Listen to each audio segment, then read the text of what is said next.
excerpts from the Ben and Ryan Show. We learn where you can install the beta and how you can test it. xByte Cloud is number 1 on that list. Let me put Ryan on the spot here for a second, because it's one thing to take a beta piece of software and build little hello worlds and try some new things. It's another to install, say, Cold Fusion 2023 side by side with the 2025 beta and just point the home directory to a different place.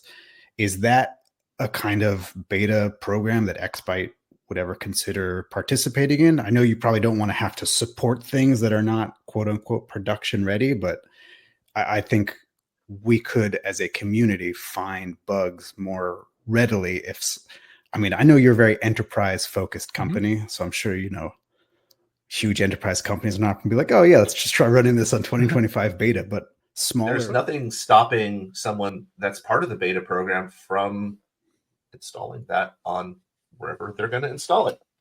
Right? So for all of our customers, we will support it from beta on. So there's no worries that we will assist them if they want to test it out and be part of the beta program. We're always there to support that. And I will say the only publicly accessible Cold Fusion 2025 server that I am aware of in the world is running on xByte currently. Nice.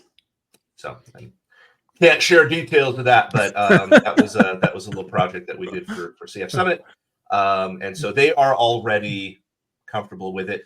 But to extend that, so are all the other third-party partners. They're all part of the beta program. They're all deeply involved in helping to develop it, testing it, making sure that it works on their servers, right? So all these guys are